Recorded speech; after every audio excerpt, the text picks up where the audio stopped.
aspectos histológicos do ureter, tá certo? Na verdade, a revisão em relação à videoaula sobre o aspecto histológico do ureter, hidronefrose, anatomia dos ureteres e sua inervação, além dos agentes antiespasmódicos que estão relacionados, no caso, à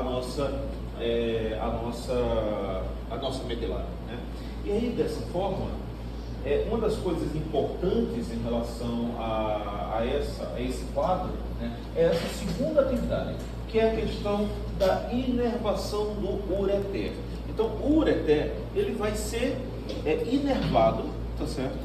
Obviamente, através de nervos específicos, principalmente os nervos esplâncnicos, que são nervos de origem, que vão desenvolver o processo de inervação do ureter, tá certo?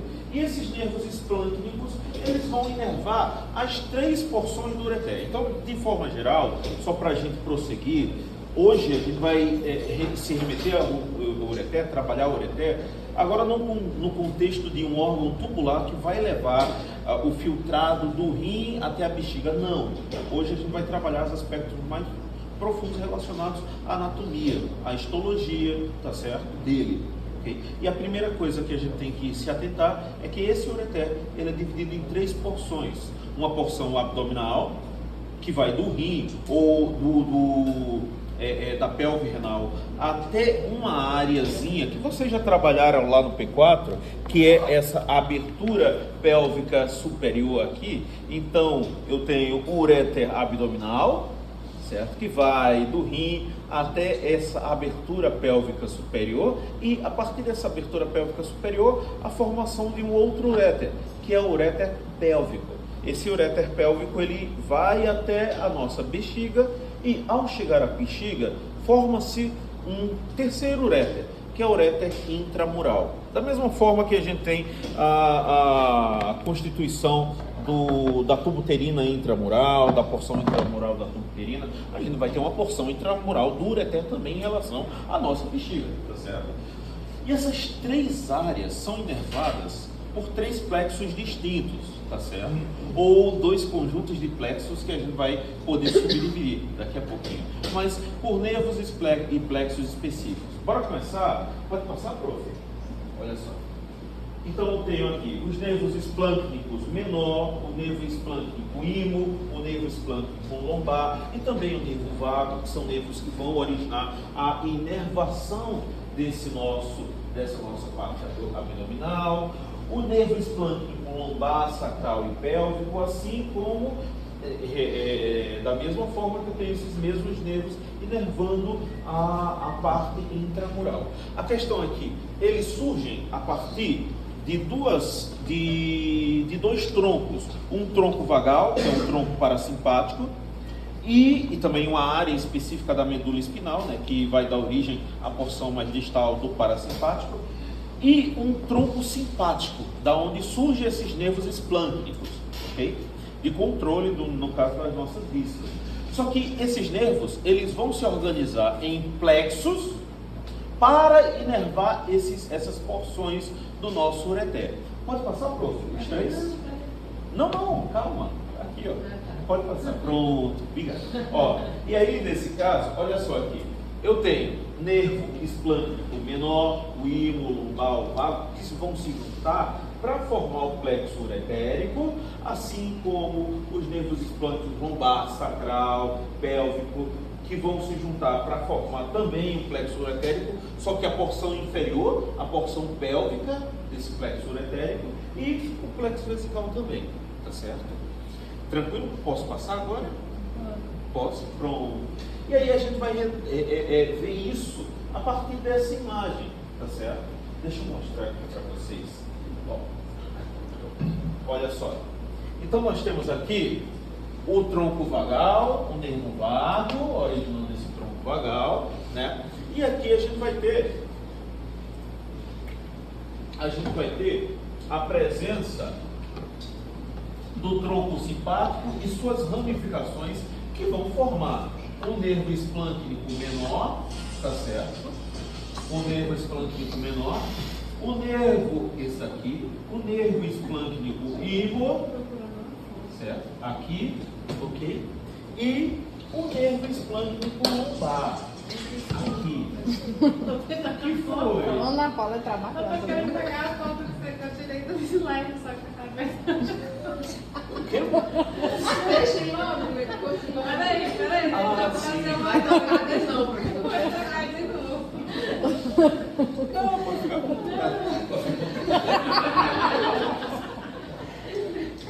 Porque apareceu um vídeo.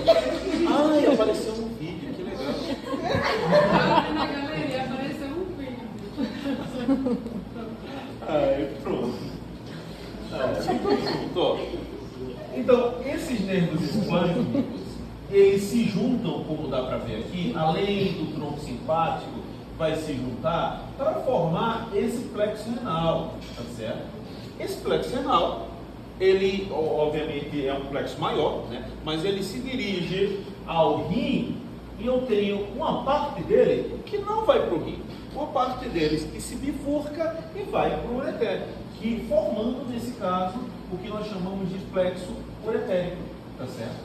E aí esse plexo uretérico aqui, ele vai inervar essa região abdominal do ureter, tá certo? Derivado justamente do plexo renal, subduplexo renal. Então a gente tem essa organização, tá certo?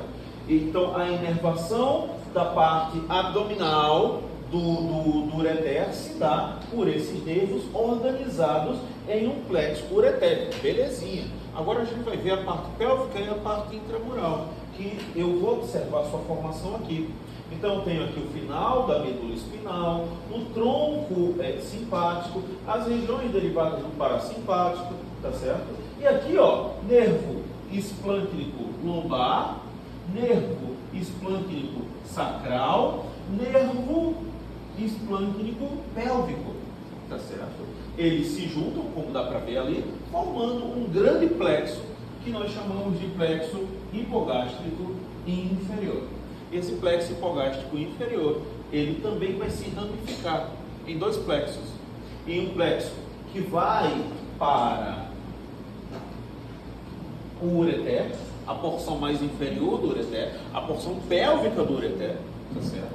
Então esse é o nosso plexo uretérico, ou plexo uretérico inferior, tá certo? Que vai inervar essa porção inferior do ureter. E vamos ter um outro plexo a ser formado, que nesse caso vai para a nossa bexiga, para os órgãos relacionados à bexiga, como a próstata também, tá certo?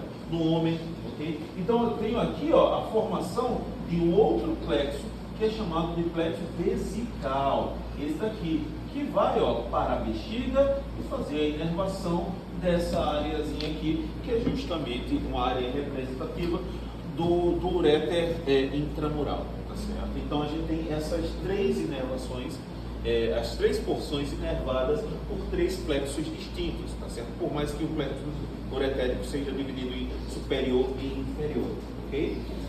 Tranquilo, senhores e senhoras? Filezinho? Que livro é esse aí, tira essa imagem? Como? O livro é Prometeus, tá certo? É Prometeus, Anatomia Geral e Sistema Locomotor, ok? Muito bem, eu acho que tem na minha biblioteca, se não me engano. Se não me engano, tem na minha biblioteca. Tranquilo? Podemos passar? Pronto. Pode passar, prof? Pronto, bora lá. E aí, meninos e meninas, bora trabalhar aqui agora alguns conceitos importantes para a gente prosseguir, né? Alguns conceitos até que eu já trabalhei com vocês, principalmente o conceito de dermato. Então, me deem o conceito de dermato.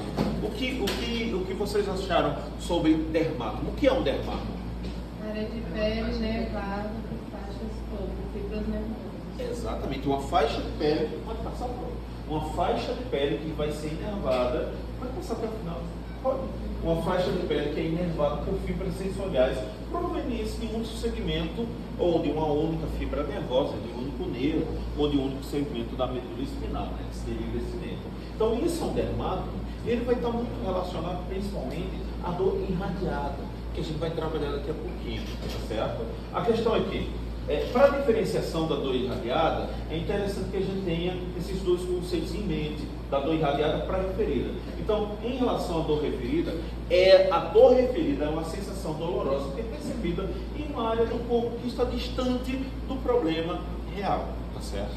Então as minhas vísceras têm um processo de propriocepção um pouco diferente e um pouco mais difusa, bem mais difusa na verdade, do que o nosso sistema locomotor, por exemplo, né? Então eu estou sentindo uma dor no ombro, eu sei exatamente que essa dor ela está ocorrendo no ombro, ok? Mas a víscera ela vai ser um pouquinho diferente, ela vai ter características como uma formação de uma dor, que na verdade, uma localização de uma dor, que na verdade não é lá que eu estou sentindo ou que está lesionado, né? Mas na nossa víscera, e aí esse comportamento neuroanatômico, neurofisiológico que a gente vai trabalhar principalmente na nossa segunda estação.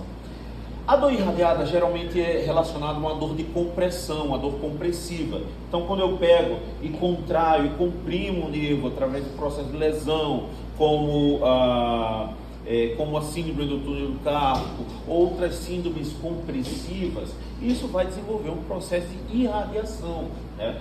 Então é uma sensação dolorosa que se estende além da área inicial afetada, certo? A gente vai trabalhar isso, trabalhar nesse contexto como função dessa dor irradiada, né? E principalmente diferenciar essa dor irradiada e referida em relação às nossas vísceras também, tá certo?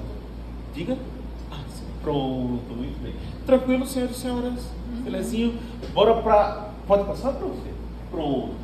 Então, temos como objetivo correlacionar a morfologia macro e microscópica dos uréteres aos órgãos adjacentes da inervação, além de diferenciar a dor referida da dor irradiada e correlacionar o conceito de dermátomo à dor referida. Então, esses são os objetivos de nossa aprendizagem de hoje, tá certo? Pode passar? A gente vai para as estações agora. Daqui a uns 25 minutos a gente retoma com feedback, que é o tempo que vocês fazerem ou finalizarem as estações, tá certo? Vão lá, senhores e senhoras.